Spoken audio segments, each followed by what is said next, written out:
Hi, ഇന്ന് നമ്മൾ പറയാൻ പോകുന്നത് അൺകൺട്രോളബിളി ഫോണ്ട് എന്ന സീരീസിൻ്റെ ഫസ്റ്റ് എപ്പിസോഡിലെ ഫസ്റ്റ് പാർട്ടായിട്ടാണ് വന്നിട്ടുള്ളത്. ഇത് ആദ്യമായിട്ടാണ് ഇങ്ങനെ ഒരു എക്സ്പ്ലനേഷൻ മലയാളത്തിൽ ഉണ്ടാവുന്നത്. അപ്പോൾ നിങ്ങൾ കണ്ടു നോക്കുക കേട്ടോ. സ്റ്റോറിയുടെ തുടക്കത്തിൽ നമ്മൾ കാണാൻ പോകുന്നത് ഒരു വെഡ്ഡിങ് സീൻസിൻ്റെ ഷൂട്ടിംഗ് ആണ് കേട്ടോ. പള്ളിയിൽ വെച്ച് നടന്ന ഈ ഷൂട്ടിങ്ങിൽ ഹീറോ വാഗ്ദാനം കൊടുക്കുന്നുണ്ട്. ഹീറോ നമ്മുടെ ഫീമെയിൽ ആക്ട്രസിനോട് പറയുന്നുണ്ട്, മരണം വരെ ഒരു വിവാഹത്തിലെ വാഗ്ദാനങ്ങളല്ലേ നമുക്കറിയാലോ, മരണം വരെ സുഖത്തിലും ദുഃഖത്തിലും വാർദ്ധക്യത്തിലും പരസ്പരം ഒന്നായിട്ട് ഉണ്ടാകുമെന്നതും ഒരിക്കലും നിന്നെ ഞാൻ വിട്ട് പിരിയില്ല എന്നതും എൻ്റെ ഭാര്യയ്ക്ക് ഞാൻ വാക്ക് കൊടുക്കുന്നു എന്ന് ദൈവസന്നിധിയിൽ വെച്ചാണ്ട് ഹീറോ നമ്മുടെ ആക്ടറിനോട് പറയുന്നുണ്ട്. ഷൂട്ടിംഗ് ആണ്, ഒരിക്കലും റിയൽ സ്റ്റോറിയല്ല, ഇതിലെ സ്റ്റോറിയല്ല, ഇതൊരു ഷൂട്ടിങ്ങിൻ്റെ ഒരു ഭാഗം മാത്രമാണ്. അങ്ങനെ അവർ രണ്ടു പേരും പരസ്പരം അവൾ കരയുന്നുണ്ട്. ഹീറോയുടെ സംസാരമൊക്കെ കേട്ടിട്ട് കരയുന്നുണ്ട്. ഹീറോ വാഗ്ദാനം കൊടുക്കുകയാണ് അവിടെ ചെയ്യുന്നത്. ആ ടൈമിൽ കുറച്ച് പേര് അങ്ങോട്ട് വരികയും അവനെ കൊന്നിട്ട് അവളെ ഇട്ടും വാ എന്ന് പറയുമ്പോൾ ഹീറോ പറയുന്നുണ്ട്, അവൾ എൻ്റെ പെണ്ണാണ്, അവൾ എന്നും എൻ്റേത് മാത്രമാവും എന്ന് പറയുകയും ചെയ്യുന്നുണ്ട്. ആ ടൈമിൽ ഹീറോയിനും ഓപ്പോസിറ്റുള്ളവരും തമ്മിൽ നന്നായിട്ട് വഴക്ക് കൂടുകയാണ് ചെയ്യുന്നത്. എനിവേ നമ്മുടെ ഹീറോയിനെ അവർ ഇല്ലാണ്ടാക്കാൻ ശ്രമിക്കുന്നുണ്ട്, നന്നായിട്ട് ഉപദ്രവിക്കുന്നുണ്ട്. അപ്പോൾ നമുക്ക് മനസ്സിലാക്കാം അതിലാ പെൺകുട്ടിയുടെ ഫാമിലിയാണ് അവരെ എന്നത്. അപ്പോൾ നന്നായിട്ട് നമ്മുടെ ഹീറോയിനെ അവർ ഉപദ്രവിക്കുന്നുണ്ട്. അവസാനം തലക്കടിക്കുകയും ഷൂട്ട് ചെയ്യുകയും ചെയ്തിട്ടുണ്ട്. അങ്ങനെ ഷൂട്ട് ചെയ്യുന്ന ആ ടൈമിലാണ് കഥ മാറുന്നത്. ഈ ടൈമിലാണ് നമ്മൾ റിയൽ സ്റ്റോറിയിലേക്ക് കഥ വരുന്നത് കേട്ടോ. 2 വട്ടം വെടിവെച്ചിട്ടും നമ്മുടെ ഹീറോ മരിക്കുന്നില്ല. അപ്പം ഓപ്പോസിറ്റുള്ള ആക്ടർ ചോദിക്കുന്നുണ്ട്, എന്താ മരിക്കാത്തേ എന്ന് അവർ ആലോചിക്കുന്നുണ്ട് കേട്ടോ. പക്ഷേ ഹീറോ മരിക്കുന്നതായിട്ട് കാണുന്നില്ല. കാരണം സ്റ്റോറി ക്ലൈമാക്സ് എപ്പിസോഡിൽ ഹീറോ മരിക്കണം എന്ന് നിർബന്ധമാണ്, പക്ഷേ ഹീറോ മരിക്കുന്നില്ല. അപ്പോൾ നമ്മുടെ ഓപ്പോസിറ്റുള്ള ആക്ടർ വീണ്ടും വെടിവെക്കാൻ വേണ്ടി ശ്രമിക്കുന്നുണ്ട്, വെടിവെക്കുന്നുണ്ട് കേട്ടോ, പക്ഷേ മരിക്കുന്നില്ല. ഹീറോ നമ്മുടെ ഓപ്പോസിറ്റുള്ള ആക്ടറെ അടുത്ത് നിന്ന് തോക്ക് എടുത്തുകൊണ്ട് വലിച്ചെറിയുന്നുണ്ട്. എന്നിട്ട് പറയുക, എനിക്ക് മരിക്കാൻ ആഗ്രഹമൊന്നുമില്ല, കാരണം ഇത് ഹോളിവുഡ് അല്ലേ, ഹോളിവുഡിൽ മരിക്കണമെന്ന് നിർബന്ധമുണ്ടോ, ഹീറോ എങ്ങനെ മരിക്കാനാ എന്ന് പറയുന്നുണ്ട്. എനിക്ക് വെടിയേറ്റ് മരിക്കാൻ എനിക്ക് ഒട്ടും ആഗ്രഹമില്ല. അപ്പോൾ നമ്മുടെ ഡയറക്ടർ ചോദിക്കുന്നുണ്ട്, ഇവൻ എന്താ മരിക്കാതെ എന്ന് ചോദിക്കുന്നുണ്ട്. എന്നിട്ട് നമ്മുടെ ഹീറോനെ സെറ്റിൽ നിന്ന് പോവുകയാണ് ചെയ്യുന്നത് കേട്ടോ. ഡയറക്ടറുടെ അടുത്തേക്കാട്ടോ ഹീറോ വരുന്നത്. അപ്പോൾ ഡയറക്ടർ ചോദിക്കുന്നുണ്ട്, ഇതെന്താ ഇങ്ങനെ, അവസാനം നിങ്ങൾ മരിക്കുമെന്ന് അറിഞ്ഞുകൊണ്ട് തന്നെയല്ലേ നിങ്ങൾ ഇത് ചിത്രീകരിക്കാൻ വേണ്ടി നിന്നത്. അപ്പോൾ നമ്മുടെ ഹീറോ പറഞ്ഞിട്ടുണ്ട്, എൻ്റെ മനസ്സ് മാറി, എനിക്ക് ഇങ്ങനെ മരിക്കാൻ കഴിയില്ല, ദയവായി നിങ്ങൾ സ്ക്രിപ്റ്റ് എഡിറ്റ് ചെയ്യുക എന്ന് പറയുന്നുണ്ട് കേട്ടോ. എന്നിട്ട് ഹീറോ അവിടുന്ന് പോവുകയാണ് ചെയ്യുന്നത്. ആ ടൈമിലാണ് റൈറ്റർ ഷൂട്ടിംഗ് സെറ്റിലേക്ക് വരുന്നത് കേട്ടോ. അപ്പോൾ പെൺകുട്ടികളൊക്കെ റോഡ് സൈഡിൽ അപ്പുറം ഇപ്പുറമൊക്കെ ആയിട്ട് കൂട്ടം കൂടി നിൽക്കുന്നുണ്ട്. അപ്പോൾ ചോദിക്കണേ, എന്തിനാണ് ഇങ്ങനെ പെൺകുട്ടികൾ ഇങ്ങനെ കൂട്ടം കൂടി നിൽക്കുന്നത്, ഹീറോയിനെ കാണാൻ വേണ്ടിയിട്ടാണോ? കാറിൽ നിന്ന് ഇറങ്ങിയ റൈറ്ററുടെ അടുത്തേക്ക് അസിസ്റ്റൻ്റ് റൈറ്ററും എഡിറ്ററും കൂടെ വരുന്നുണ്ട്. റൈറ്റർ ചോദിക്കുന്നുണ്ട്, ഇവിടെ എന്താ സംഭവിച്ചേ? അപ്പോൾ അസിസ്റ്റൻ്റ് റൈറ്റർ പറയുന്നുണ്ട്, ഇവൾക്ക് ഇത് എഡിറ്റ് ചെയ്യാനോ സംരക്ഷണം ചെയ്യാനോ പറ്റില്ല എന്നാണ് പറയുന്നത്. ഈ ഫിലിംസിൽ എന്ത് തന്നെ സംഭവിച്ചാലും ഇവളത് കാര്യമാക്കണില്ല. ഇത് കേൾക്കുമ്പോൾ നമ്മുടെ റൈറ്റർക്ക് ദേഷ്യം വരുന്നുണ്ട് കേട്ടോ, നന്നായിട്ട് ദേഷ്യപ്പെടുന്നുണ്ട്. എഡിറ്ററായ അവൾ പറയുക, ഞാൻ ജുനിയങ്ങനെ അവൻ്റെ ഫിലിംസ് എന്ന കരിയർ തന്നെ അവസാനിപ്പിക്കും, എന്നേക്കുമായിട്ട് അവനെ ഞാൻ ഫിലിംസിൽ നിന്ന് തന്നെ ഒഴിവാക്കുമെന്ന് പറയുന്നുണ്ട് കേട്ടോ. അപ്പോൾ നമ്മൾ റൈറ്റർ ചോദിക്കുന്നത്, നിന്നെ കൊണ്ട് എന്താ ചെയ്യാൻ പറ്റുക? ജുനിയങ്ങ് നീ വിചാരിക്കുന്ന പോലെ ഒരു സാധാരണ ആളല്ല, ഒരു ചെറിയൊരു താരമല്ല, അവന് വലിയൊരു താരമാണ്, അവനെ നിന്നെക്കൊണ്ട് ഒന്നും ചെയ്യാൻ കഴിയില്ല, പകരം നീയാണ് എല്ലായിടത്തും തോറ്റു പോവാന്ന് എഡിറ്ററോട് നമ്മുടെ റൈറ്റർ പറയുന്നുണ്ട് കേട്ടോ. പിന്നീട് എന്തുകൊണ്ടാണ് ജുനിയങ്ങിൻ്റെ കരിയർ അവസാനിപ്പിക്കണമെന്ന് പറയുന്നത് എന്നുള്ളതിൻ്റെ തെളിവ് അവൾ കാണിച്ചു കൊടുക്കുന്നുണ്ട്. ഇൻ്റർനെറ്റിലുടനീളം നമ്മുടെ ഹീറോ ആയ ജുനിയങ്ങിനെ കുറിച്ചാണ് പറയുന്നത്. അവൻ്റെ മോശമായ സ്വഭാവവും അവൻ്റെ ധിക്കരിക്കലും അവൻ്റെ കരുത്തൻ സ്വഭാവവും അങ്ങനെ ഒരുപാട് കാര്യങ്ങൾ പറയുന്നുണ്ട്. കാരണം ഇപ്പോൾ തന്നെ ക്ലൈമാക്സ് ഷൂട്ടിങ്ങിനിടയിൽ തനിക്ക് മരിക്കാൻ കഴിയില്ല എന്ന് പറഞ്ഞുകൊണ്ട് ആ ഫിലിം ഒഴിവാക്കി പോവുകയാണ് നമ്മുടെ ജുനിയങ് ചെയ്യുന്നത്. അത് ഒരുപാട് പേരുടെ ഹാർഡ് വർക്കിനെ ഇല്ലാതാക്കുന്ന ഒരു പ്രവൃത്തിയാണ് ചെയ്യുന്നത്.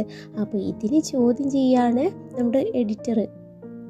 കൂടാതെ ഒന്നുകൂടെ വരുന്നുണ്ട്, സ്ക്രിപ്റ്റ് മോശമായിട്ട് എഴുതിയത് കൊണ്ട് മാത്രമാണ് നമ്മുടെ ഹീറോ റിലീസ് ചെയ്യാനുള്ള ഈ ക്ലൈമാക്സ് സീന് ചിത്രീകരിക്കാതെ പോയതെന്ന് അവൾ പറഞ്ഞു കൊടുക്കുകയാണ്. പിന്നീട് കാണിക്കുന്നത് ഹോസ്പിറ്റലിലെ ഒരു ഭാഗമാണ്. അവിടെ 3 ഡോക്ടേഴ്സ് വരുന്നുണ്ട്. റൂം നമ്പർ 11 രോഗി ജംഗ്ഷൻ വിചിത്രമായ പാർക്കിൻസോണിസം ഡിസോർഡർ ഉള്ളതായിട്ട് തോന്നുന്നുണ്ട്. മറ്റൊരു രക്തസാമ്പിൾ കൂടെ എടുത്ത് അത് പരിശോധനയ്ക്ക് അയക്കണമെന്ന് ഡോക്ടർ കൂടെയുള്ള ഡോക്ടേഴ്സിനോട് പറയാം കേട്ടോ. അങ്ങനെ ഡോക്ടേഴ്സ് യൂജിങ്ങിനെ കാണുകയാണ് കേട്ടോ. അപ്പോൾ ചോദിക്കുന്നുണ്ട്, മിസ്റ്റർ യൂജിങ്. അപ്പോൾ അവനത് കേൾക്കുന്നുണ്ട് കേട്ടോ. അപ്പോൾ അവൻ ഡോക്ടറിനോട് ഇന്നലെ രാത്രി എനിക്ക് ഉറങ്ങാനേ കഴിഞ്ഞില്ല. ഇതൊക്കെ ആലോചിച്ച് കൊണ്ടിരിക്കുമ്പോൾ എനിക്ക് എങ്ങനെ ഉറങ്ങാൻ കഴിയാനാ, എനിക്കിപ്പോഴും ഇത് അംഗീകരിക്കാൻ പോലും പറ്റുന്നില്ല എന്ന് പറയാം കേട്ടോ ഡോക്ടറിനോട്. അപ്പോൾ ഡോക്ടർ അവനോട് പറയുന്നുണ്ട്, എന്തുകൊണ്ടാണ് നിനക്കതിന് കഴിയാത്തേ എന്ന് ചോദിക്കുന്നുണ്ട് കേട്ടോ. അപ്പോൾ ഹീറോ പറയാണ്, ഡോക്ടർ നിങ്ങൾ പറഞ്ഞില്ലേ 1 വർഷമേ എനിക്ക് ആയുസുള്ളൂ എന്ന്, അതിന് മുമ്പ് ഞാൻ മരണപ്പെടുമെന്ന് പറഞ്ഞില്ലേ, ഇതിന് ഒരു മെഡിസിൻ പോലും ഇല്ല എന്ന് നിങ്ങൾ പറഞ്ഞില്ലേ, ഇതെല്ലാം ആലോചിച്ചിട്ട് എനിക്ക് ഒട്ടും ഉറക്കം വരുന്നില്ല എന്ന് നമ്മുടെ ഹീറോ ഡോക്ടറിനോട് പറയുകയാണ് കേട്ടോ. പിന്നെ അവൻ ഞാൻ എത്ര ആരോഗ്യവാനാണ് നിങ്ങൾക്കറിയോ, 11 സെക്കൻഡിൽ ഞാൻ 100 മീറ്ററോളം ഓടലുണ്ട്, നന്നായിട്ട് ഉറങ്ങലുണ്ട്, നന്നായിട്ട് ഫുഡ് കഴിക്കലുണ്ട്, നന്നായിട്ട് ആരോഗ്യം നോക്കലുണ്ട്, നന്നായിട്ട് വർക്കൗട്ട് ചെയ്യലുണ്ട്. അങ്ങനെ ഓരോ റൊട്ടീൻസ് അവൻ പറയുന്നുണ്ട് കേട്ടോ ഡോക്ടറിനോട്. ചില നേരത്തുണ്ടാവുന്ന തലവേദന ഒഴിച്ചാൽ ബാക്കി ഞാൻ പൂർണ്ണ ആരോഗ്യവാനാണെന്ന് ഡോക്ടറിനോട് നിങ്ങൾക്ക് മിസ്റ്റേക്ക് പറ്റിയതാവും, വേറെ ആരുടെയെങ്കിലും സാമ്പിളാവും നിങ്ങൾ നോക്കിയത്, എനിക്കങ്ങനെ സംഭവിക്കാൻ ഒട്ടും വഴിയില്ല എന്ന് അവൻ ഭയങ്കര സങ്കടത്തോടു കൂടി ഡോക്ടറിനോട് പറയണേ. ഡോക്ടർ അവനോട് ഞാൻ നന്നായിട്ട് ക്ലിയർ ചെയ്തൊരു കാര്യമാണ് നിന്നോട് പറഞ്ഞത്, ഞാനൊരു ഡോക്ടറാണ്, ഒരിക്കലും എനിക്ക് കള്ളം പറയേണ്ട ആവശ്യമില്ല, നീ ഇപ്പോൾ അഭിനയിച്ചു കൊണ്ടിരിക്കുന്ന ആ ഡ്രാമയിലെ സീനുമായിട്ട് നീ നിൻ്റെ റിയൽ ലൈഫിനെ കമ്പയർ ചെയ്ത് എന്നെ ആശയക്കുഴപ്പത്തിലാക്കുകയാണോ എന്ന് നമ്മുടെ ഡോക്ടർ അവനോട് ചോദിക്കുന്നുണ്ട് കേട്ടോ. അവന് ബ്ലഡ് ക്യാൻസർ ആണെന്ന് അവൻ അംഗീകരിക്കാൻ തീരെ കഴിയുന്നില്ല. വീണ്ടും അവൻ ചോദിക്കുക, ഡോക്ടറെ നിങ്ങൾക്ക് തെറ്റ് പറ്റിയതല്ലേ, നിങ്ങൾ യഥാർത്ഥ സാമ്പിൾ തന്നെയാണോ നിങ്ങൾ പരിശോധിച്ച്, നിങ്ങളെ അടുത്തല്ലേ മിസ്റ്റേക്ക് പറ്റി, നിങ്ങൾ ഡോക്ടർമാരുടെ അടുത്ത് ചില നേരത്ത് ഇങ്ങനെ മിസ്റ്റേക്ക് പറ്റുന്നതല്ലേ എന്ന് ഡോക്ടറിനോട് അവൻ ചോദിക്കുകയാണ്. പിന്നീട് അവൻ പറയുന്നുണ്ട്, ഞാൻ ജീവിക്കാൻ തുടങ്ങിയിട്ടല്ലേ ഉള്ളൂ, ഞാൻ ഇത്രയധികം ശ്രദ്ധിച്ചിട്ടും ഞാൻ ഇത്രയധികം എൻ്റെ ഹെൽത്തിനെ നോക്കിയിട്ടും എന്തുകൊണ്ടാണ് എനിക്കിങ്ങനെ സംഭവിച്ചത്. ഡോക്ടർ അവനോട് നിനക്ക് എന്നെ വിശ്വാസം വരുന്നില്ലെങ്കിൽ ഞാൻ വേറൊരു ഡോക്ടറെ റെഫർ ചെയ്യുക, നീ അവരുടെ അടുത്തേക്ക് പോയി നോക്ക്, അവർ ഇതന്നെയാണോ പറയുന്നതെന്ന് നോക്ക്, അപ്പം നിനക്ക് വിശ്വാസം വരുമല്ലോ, ഞാനൊരു ഡോക്ടറല്ലേ, ഒരിക്കലും ഞാൻ കള്ളം പറയില്ല എന്ന് പറയുമ്പോൾ അവൻ്റെ കണ്ണുകൾ നിറയുന്നുണ്ട് കേട്ടോ. അവന് ഭയങ്കരമായിട്ട് സങ്കടം വരുന്നുണ്ട്, കാരണം അവൻ്റെ ലൈഫ് ഒരു തീരുമാനത്തിലെത്തി, 1 വർഷം മാത്രമേ അവന് ആയുസുള്ളൂ എന്നത് ഡോക്ടർ പറയുകയാണ്. അവൻ പിന്നീട് ഡോക്ടറിനോട്, 1 വർഷം മാത്രമേ എനിക്ക് ആയുസുള്ളൂ എന്നുള്ളത് എനിക്ക് വിശ്വസിക്കാൻ പറ്റുന്നില്ല, നിങ്ങൾ ഞാൻ മരിക്കുന്നത്, നിങ്ങൾ ഡോക്ടേഴ്സ് പറഞ്ഞാൽ ഞാൻ മരിക്കുമോ, അങ്ങനെ ഉണ്ടാകുമെന്ന് എനിക്ക് തോന്നുന്നില്ല, നിങ്ങൾ ഉറപ്പിച്ച് പറയുന്നു ഞാൻ ഇന്ന ടൈമിൽ മരിക്കുമെന്ന്, ഒരിക്കലും ദൈവമല്ലേ നമ്മുടെ ആയുസിൻ്റെ ഇത് നോക്കുന്നത്, അല്ലാതെ ഡോക്ടേഴ്സ് ആണോ എന്ന് പറയാണ്. ഡോക്ടർ പറഞ്ഞ ഒന്നും തന്നെ ഹീറോയ്ക്ക് ഉൾക്കൊള്ളാൻ കഴിയുന്നില്ല, പ്രത്യേകിച്ച് മരണത്തെക്കുറിച്ച് പറഞ്ഞത്. കാരണം അവന് അപ്പോഴും പറയുന്നത് അവൻ മരിക്കില്ല, 1 വർഷം മാത്രമല്ല അവൻ ആയുസുള്ളതെന്നാണ്. ഡോക്ടറെ കണ്ടിട്ട് നമ്മുടെ ഹീറോ തിരിച്ചു പോകാൻ നിൽക്കുമ്പോൾ കാറിൽ നിന്ന് ഡയറക്ടർ വിളിക്കുന്നുണ്ട്. ആ ടൈമിൽ അവൻ്റെ കയ്യിലുള്ള തൂവലിലേക്ക് അവൻ നോക്കുകയാണ് ചെയ്യുന്നത്.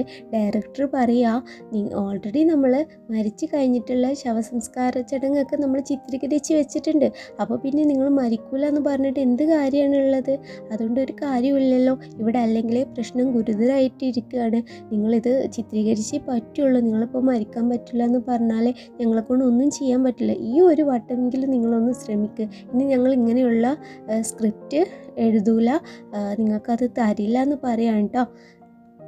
ഡയറക്ടർ നമ്മുടെ ഹീറോയോട് റിക്വസ്റ്റ് ചെയ്യുകയാണ്, കാരണം ഒരുപാട് പേരുടെ ഹാർഡ് വർക്ക് ഇല്ലാതാവാണ്. ഇതെല്ലാം കേൾക്കുമ്പോൾ നമ്മുടെ ഹീറോയിൻ്റെ കണ്ണ് നന്നായിട്ട് നിറയുന്നുണ്ട്.